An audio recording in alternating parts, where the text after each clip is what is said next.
Assalamualaikum warahmatullahi wabarakatuh. Alhamdulillahirrabbilalamin. Kita dapat bertemu kembali pada kesempatan pembelajaran akidah akhlak, yaitu tentang pembahasan bab 3, macam-macam ragam penyakit. Sebelum mulai pembelajaran, alangkah baiknya kita bersama-sama membaca doa. Berdoa dimulai. Bismillahirrahmanirrahim. Raditu billahi rabba wa bil islami dina wa bi muhammadin nabiyya wa rasula. Rabbi zidna ilma warzuqna fahma birahmatika ya arhamar rahimin. Wassallallahu ala sayyidina wa maulana Muhammadin wa ala alihi wa sahbihi wa sallam. Walhamdulillahi rabbil alamin. Sebelum kita memasuki pembelajaran, kakak akan menyampaikan tentang tujuan pembelajaran kita, yaitu yang pertama menyadari dampak negatif dari sifat munafik, marah, dan keras hati. Yang kedua membentuk pendapat tentang sisi negatif dari sifat munafik, marah, dan keras hati. Yang ketiga membiasakan diri untuk menghindari sifat munafik, marah, dan keras hati. Yang keempat menganalisis peristiwa yang mencerminkan sifat munafik, marah, dan keras hati. Yang kelima, mengkritik peristiwa yang mencerminkan sifat munafik, marah, dan keras hati. Yang keenam, menyajikan pemaparan hasil analisis peristiwa yang mencerminkan sifat munafik, marah, dan keras hati. Yang selanjutnya yaitu merumuskan tentang konsep sifat munafik, marah, dan keras hati tersebut. Begitulah tentang penjelasan tujuan pembelajaran kita. Semoga dengan keadaan kita saat ini, yaitu di tengah-tengah pandemi, kita tetap dapat semangat belajar dan tidak henti-hentinya untuk menjaga kesehatan serta tetap belajar terus, fokus di rumah.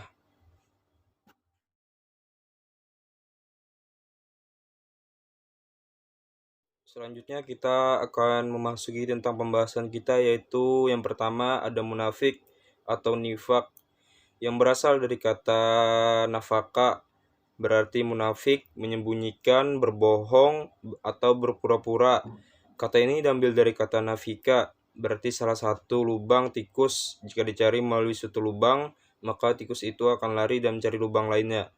Kata nifak tersebut secara istilah adalah sikap yang menyembunyikan sesuatu di dalam hatinya karena dia tidak ingin diketahui keberadaannya oleh orang lain, sehingga menampakkan sesuatu yang tidak sesuai dengan apa yang ada di dalam hatinya.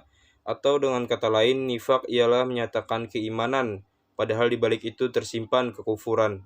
Allah Subhanahu wa taala berfirman dalam Quran surah At-Taubah ayat 67 yang artinya, sesungguhnya orang-orang munafik itu adalah orang-orang yang fasik.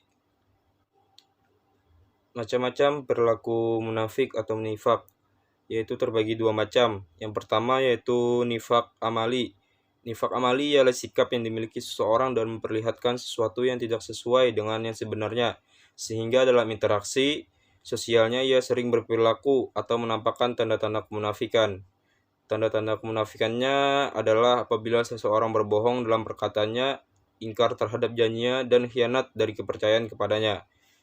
Selanjutnya yaitu nifak imani. Nifak imani adalah suatu sikap yang dimiliki seseorang dan memperlihatkan keimanan dan menyembunyikan kekafirannya. Orang seperti ini diancam di neraka karena orang saat ini berbahaya bagi umat dan agama Islam. Contoh dari nifak imani adalah sikap kemunafikan atas datangnya bulan Ramadan.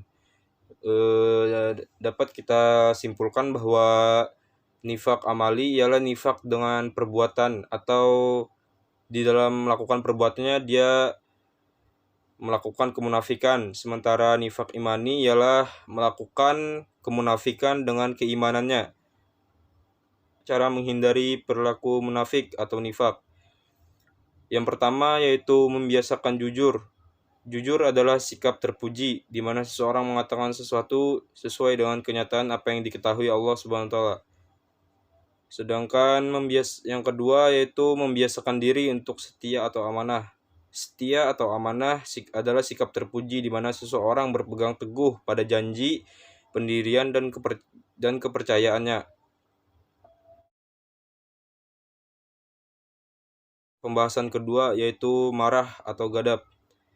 Pengertian gadab berasal dari kata gadiba yakdabu yang berarti marah, mengamuk, murka, berang, gusar, jengkel, dan naik pitam. Kata gadab secara istilah adalah sikap tercela di mana gejolak darah dalam diri seseorang meningkat karena tidak senang dengan perlakuan tidak pantas. Gadab merupakan fitrah manusia. Sikap ini akan terjadi ketika ada suatu kesalahan atau ketidakpantasan.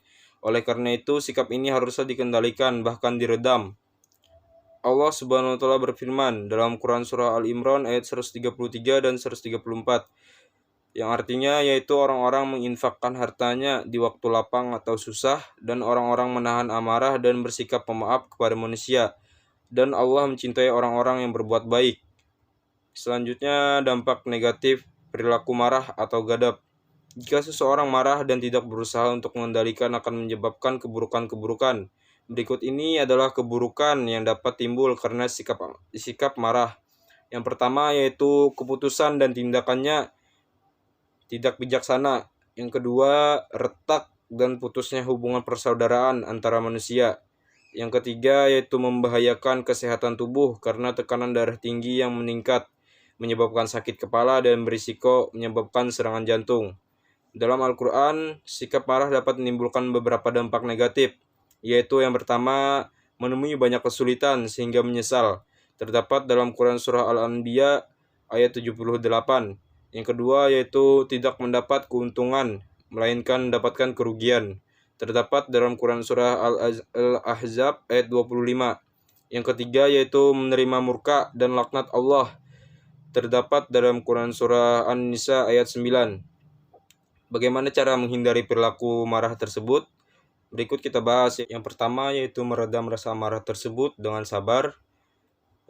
Terdapat dalam Quran Surah Az-Zumar ayat 10. Yang kedua yaitu meredam rasa amarah dengan berzikir kepada Allah Subhanahu wa taala. Terdapat dalam Quran Surah Ar-Ra'd ayat 28. Yang ketiga yaitu meredam rasa amarah dengan berwudu. Terdapat dalam Quran hadis riwayat Ahmad. Yang keempat yaitu meredam rasa amarah dengan cara merubah posisi atau berdiam diri.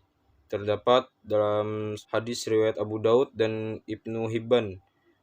Yang kelima yaitu memberi maaf. Terdapat dalam Quran surah Asy-Syura ayat 40. Kaswah al-qalbu atau keras hati.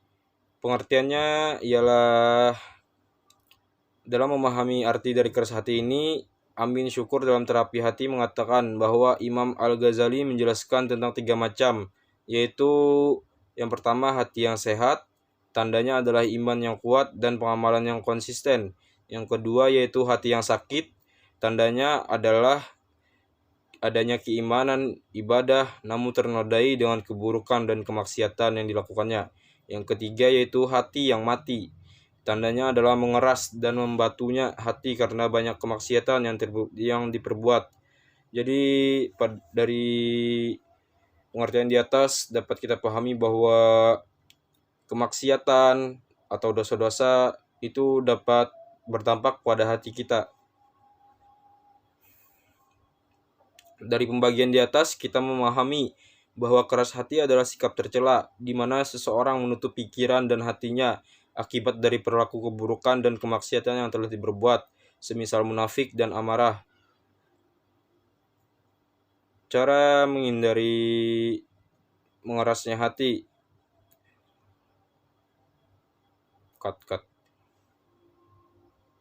Allah Subhanahu wa taala berfirman dalam Quran surah Al-Mutaffifin ayat 12 sampai dengan 14, dan tidak ada yang mendustakannya di hari pembalasan kecuali setiap orang yang melampaui batas dan berdosa, yang apabila dibacakan kepadanya ayat-ayat kami, dia berkata, itu adalah dongeng-dongeng orang yang terdahulu. Sekali-kali tidak. Bahkan apa yang mereka kerjakan itu telah menutupi hati mereka. Selanjutnya, cara menghindari mengerasnya hati atau kaswah al-qalbu. Untuk menghindari kerasnya hati, maka kita dapat melakukan beberapa hal yang telah dikatakan oleh Imam Al-Qushairi yang dinukilkan dari Syekh Ibrahim Al-Khawas, yaitu yang pertama dengan membaca Al-Quran disertai dengan perenungan. Yang kedua yaitu mengatur pola makan agar perut tidak kenyang. Yang ketiga yaitu bangun malam. Yang keempat merendahkan diri di hadapan Allah pada akhir malam. Yang kelima bergaul dengan orang-orang soleh. Yang keenam berempati kepada orang lain. Rasulullah SAW bersabda yang artinya, jika kamu ingin melunakkan hatimu, maka berilah makan orang miskin dan usaplah kepala anak yatim. Hadis riwayat Al-Hakim. Kesimpulan yang dapat kita ambil dari pembelajaran ragam penyakit hati ini adalah kita dapat mengetahui tentang ciri-ciri munafik, yaitu orang-orang yang ketika dia berbicara dia suka berbohong, ketika dia diberikan kepercayaan dia berkhianat, dan apabila ia berjanji dia mengingkarinya. Selanjutnya kita dapat memahami arti gadab, yaitu marah. Orang-orang yang marah ini tidak dapat dilawan dengan amarah pula, yaitu melainkan dengan meredamnya atau dengan menasihatinya, sehingga banyak sekali dampak-dampak negatif dari amarah tersebut. Ketika kita berpikir itu tidak akan jernih, dan ketika mengambil keputusan itu tidak akan tepat. Begitulah dampak-dampak buruknya. Selanjutnya kita dapat mengetahui tentang arti keras hati dan apa keburukan atau dampak negatifnya dari keras hati. Mungkin itu saja yang dapat kakak sampaikan. Jangan lupa tetap jaga kesehatan, jangan lupa tetap belajar terus, semangat terus. Billahi taufiq wal hidayah. Wassalamualaikum warahmatullahi wabarakatuh.